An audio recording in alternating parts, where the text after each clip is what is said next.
Halo semuanya, bertemu lagi dengan channel Tukang Tracing. Oke, kita melanjutkan pembahasan Fiverr bagian kelima tentang tips pecah telur di Fiverr. Sebelumnya aku sudah membahas dari awal hingga bagian keempat. Yang kemarin sudah dibahas menentukan harga jual di Fiverr. Baiknya teman-teman bisa tonton juga di video sebelum-sebelumnya jika memang yang baru menemukan video ini. Oke, kita lanjut ke fokus pembahasan kita, tips pecah telur di Fiverr.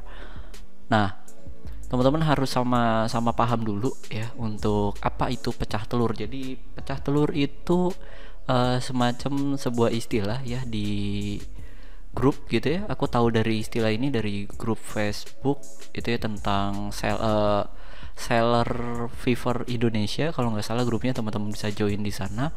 Dan istilah ini aku baru tahu, dan maksudnya adalah orderan pertama di lapak kita gitu. Jadi itu adalah istilah pecah telur. Misalnya kita upload, kita bikin sebuah akun untuk pertama kalinya, misalnya anggap aja akun Shutterstock gitu ya. Kemudian kita upload nih 10 gambar di Shutterstock dan ada yang download satu untuk pertama kalinya. Nah, itu artinya itu adalah pecah telur gitu. Jadi yang tadinya kita belum ada yang download sama sekali atau beli karya kita sama sekali, terus kemudian ada. Nah, itu maksudnya pecah telur ya, kurang lebihnya kayak gitu. Jadi ini sebetulnya hanya kiasan aja, bukan berarti telurnya pecah atau apapun itu ya. Jadi gak begitu. Oke.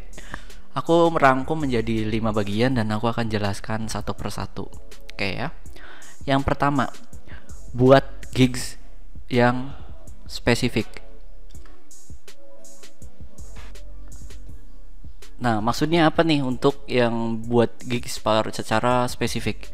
Jadi tanpa dipungkiri di Fiverr itu adalah platform untuk kita jual jasa gitu ya. Jadi ketika jasa kita nggak spesifik, buyer pun akan bingung gitu. Dia mau beli apa di tempatnya kita. Contoh, di sini ada beberapa gigs yang aku buat dari vector tracing, kemudian ada yang streetwear, dan ada yang Japanese vector art untuk t-shirt gitu. Ini kan semuanya spesifik. Jadi jangan sesekali kita buat gigs hanya secara general. Misalnya I will design cool vector atau apapun itu kan nggak spesifik. Kamu pengennya desainnya apa gitu. Jadi begitulah intinya. Oke. Buat gigs yang spesifik supaya dari klien kita pun sudah tahu gitu, kita nih jual jasanya apa ya. Oke, pembahasan ini udah. Kemudian yang kedua itu ada berikan harga yang relevan. Nah, maksudnya gimana? Kita fokus di harga yang relevan ya. Nah, jadi harga yang relevan itu harga secara umum. Kita kan new seller nih, apalagi nama kita belum besar gitu. It's okay kalau misalkan kita di Instagram followernya udah 30.000, 40.000, kemudian kita ngelirik Fiverr, kemudian kita bikin di Fiverr gitu untuk jual jasa kita di situ, dan nama kita udah besar. Di Instagram followernya sudah 30.000 misalnya, kemudian kita juga punya YouTube yang subscribernya 50.000, itu ya nggak masalah kita setting harga tinggi karena nama kita udah besar di situ kan. Tapi kalau kita yang baru-baru bener-bener mulai dan baru awal-awal, belikan harga yang relevan. Nah, teman-teman bisa riset dulu untuk harga-harganya. Switch to buying aja, kita cari sesuai dengan desain yang atau jasa yang teman-teman jual. Misalnya untuk logo desain. Nah, posisinya kan kalian adalah new seller nih, ya kan? Oke, berarti kita cari yang new seller juga yang belum ada bintangnya. Nah, mereka setting harga-harga di $5, $35, $5, ada yang $10 gitu, seperti itu. Jadi berikan harga yang relevan. Jangan sampai kita belum ada rating, kita langsung setting di harga $250 untuk satu logo. Itu gak apa-apa, tapi dengan catatan nama kita udah udah besar gitu loh. Kemudian kita langsung setting harga segitu pun it's okay lah, no problem gitu. Tapi kalau kita yang baru ngerintis, termasuk aku juga yang baru mulai, ya itu sebisa mungkin berikan harga yang relevan. Jangan terlalu besar dan jangan terlalu rendah. Ya ikut umum aja lah, ambil rata-rata 15 atau $25 per logo gitu ya, sekitar segitu misalnya. Oke, ini bisa paham ya, berikan harga yang relevan. Nah, ini juga ada kaitannya nih, gigs yang spesifik, kemudian ada harga yang relevan. Nah, dua ini nih ada kesinambungan gitu loh. Ketika gigsnya sudah spesifik, kita pengen bikin jasa logo style apa, dan harganya juga menyesuaikan dengan jasa style yang ada di situ gitu loh, secara umum di Fiverr-nya sendiri. Oke ya, aku rasa paham untuk poin 2. Selanjutnya di poin ketiga. Nah, ini yang aku lakuin ya. Aktif pada jam produktif luar negeri. Maksudnya gimana? Karena Fiverr ini kan sekali lagi sifatnya itu internasional, teman-teman ya. Jadi ada yang dari Prancis, Jerman, Jepang, kemudian wilayah Asia, Eropa, kemudian Australia ya. Pokoknya internasional lah, bahkan ke Timur Tengah, Dubai, semuanya juga ada gitu loh. Mereka nyari jasa di Fiverr gitu. Jadi kita harus pinter-pinter aktif pada jam produktif luar negeri. Misalnya kita pengen nge-guide market kita lebih ke wilayah Amerika Serikat gitu. Ya udah, kita pelajari jam-jam produktif mereka tuh di jam berapa gitu ya. Misalnya jam-jam produktif mereka itu di antara jam 3 sore sampai jam 5 sore, atau jam 2 sore sampai jam 5 sore, itu jam produktif mereka. Nah, jam 5 sore wilayah sana itu jam berapa di kita? Itu kita harus aktif di jam-jam tersebut. Biasanya sih selisihnya itu antara 10 sampai 12 jam. Berarti ketika memang di sananya itu siang atau sore, berarti di sini itu malam atau dini hari.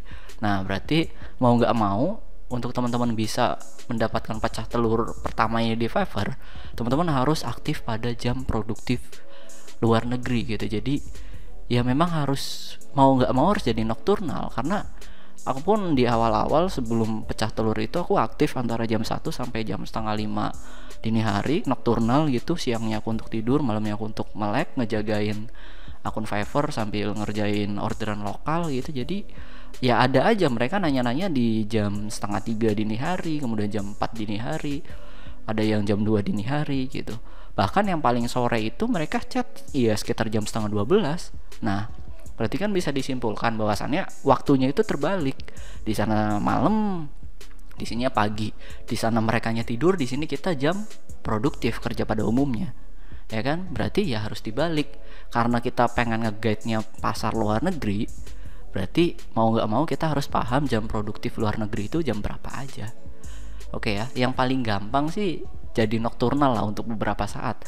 Ini agak berat sih kalau memang teman-teman yang sifatnya masih freelance ini sebagai aktivitas kedua. Misalnya dari jam 8 pagi sampai jam 5 sore itu teman-teman kerja gitu lah secara formal. Kemudian ada senggang, teman-teman mau terjun ke Fiverr, itu memang agak susah untuk bagi waktunya. Karena kan kalian harus pagi sampai sore harus kerja, sementara masa iya gitu loh malamnya harus nggak istirahat, kan nggak mungkin.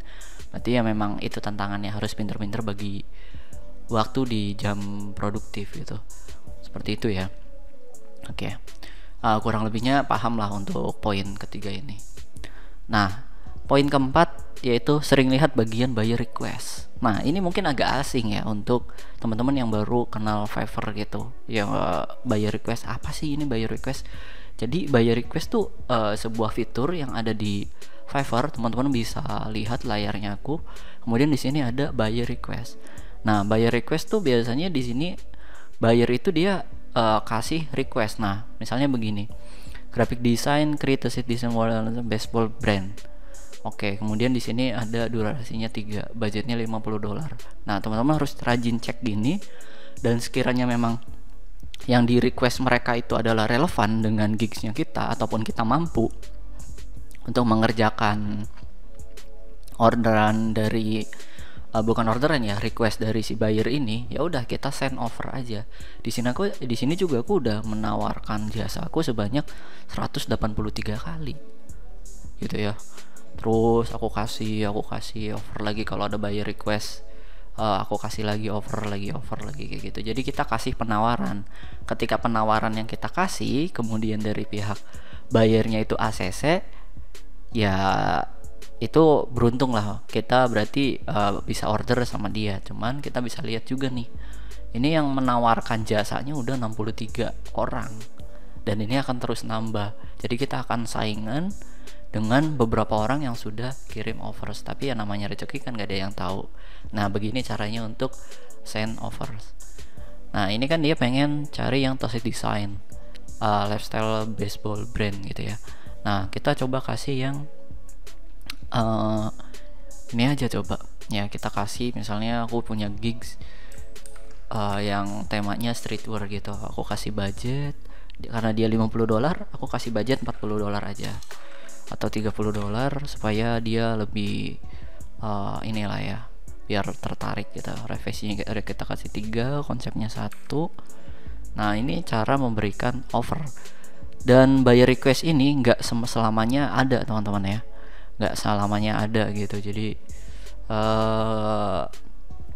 nanti makanya rajin-rajin cek untuk buyer request.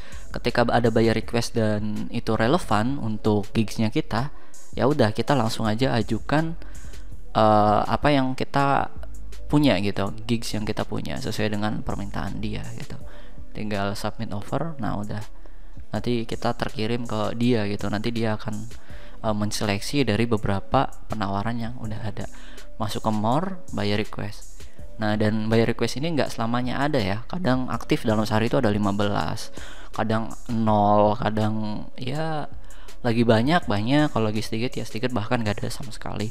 Cuman apa salahnya untuk kita sering-sering pantau buyer request gitu, supaya kita nanti ada interaksi dengan calon customer. Oke. Kemudian poin yang terakhir ya, berikan pelayanan terbaik untuk calon customer baru.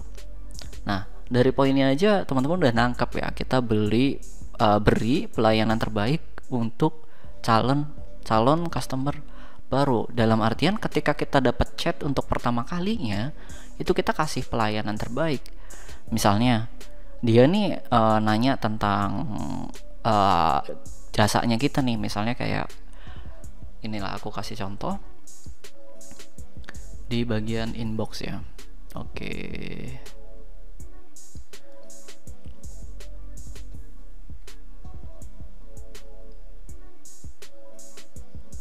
Nah, jadi dia pengen cari untuk streetwear clothing brand untuk temanya yang ekologikal gitu kan. Dia nanya. Oke, aku bilang aku bisa gitu loh. Ayo kita diskusi. Nah, aku kasih tawaran nih, gambar-gambar yang ada di luar dari gigs yang aku tampilkan. Jadi biar customer nih tahu bahwasannya, oh, nih orang bener-bener bisa gitu loh untuk bikin sesuai apa yang dia pengen gitu loh. Jadi aku yakinkan si buyer ini, karena kan dia belum pernah order sama sekali sama aku nih, ya kan. Jadi akhirnya aku berusaha untuk kasih penjelasan bla bla bla bla bla, terus oke. Dan aku sedikit kasih pujian gitu loh. Ayo kita mulai untuk project keren ini, aku bilang gitu. Aku kasih tawaran dan dia terima gitu loh untuk tawaran tersebut, ya kan. Ini offernya udah save $25 ya, seperti itu. Jadi kita harus interaktif gitu loh sama calon customer gitu, jangan cuek ataupun apa. Pokoknya kita gali apa yang dia pengen, apa yang dia mau, apa yang dia butuhkan. Kita gali semuanya sedetail mungkin, dan ya kita kasih sedikit pujian-pujian lah, kayak ayo order dong, kita bisa mulai nih project yang keren ini gitu misalnya. Kayak seolah-olah tuh kita nyanjung dia dulu gitu loh, supaya dia betah sama kita. Jadi kalau aku nih, aku memposisikan si customer ini adalah temen gitu loh. Dalam artian ya udah, aku ngobrol ke dia itu selayaknya temen. Jadi ya sama-sama enak, walaupun tetap ya, maksudnya dalam pemakaian kata-kata yang sopan misalnya gitu. Pemakaian kata-kata yang sopan, tapi tetap yang enak, yang santai ngobrolnya. Jangan terlalu kaku dan jangan terlalu baku gitu ya. Boleh kasih emot atau apapun itu. Jadi dia bisa nyaman dengan kita. Ini dari Prancis ya. Kemudian ada beberapa juga yang udah nanya tentang orderannya gitu. Dan ini juga udah masuk juga kan. Kemudian aku kasih penjelasan bla bla bla bla bla bla, seperti itu. Jadi sebisa mungkin berikan pelayanan terbaik untuk calon customer baru. Jadi pokoknya kita jangan cuek ya. Nah, pasti itu nggak pasti sih, maksudnya kemungkinan besar ini cara yang aku pakai dan itu bakal pecah telur gitu loh. Kita bakal dapat orderan pertama di Fiverr gitu. Oke, cukup ya, 5 poin udah aku jelaskan secara detail. Mudah-mudahan teman-teman bisa paham apa yang aku sampaikan. Jika ada yang ingin ditanyakan atau masih yang kurang paham, teman-teman boleh ketikkan di kolom komentar, kita bisa diskusi di sana. Aku terbuka, aku open minded untuk dengarkan kritik dan saran ataupun pertanyaan-pertanyaan seputar Fiverr. Ketik aja di kolom komentar, nanti aku bakal balas ya sebisa mungkin. Oke, ini aja dulu yang bisa dibahas. Sampai bertemu di pembahasan selanjutnya tentang ini kan berarti tips pecah telur pertama, berarti tips merespon calon customer di Fiverr gitu ya. Berarti kita akan ketemu lagi di pembahasan ketujuh tentang merespon calon customer di Fiverr. Oke, terima kasih.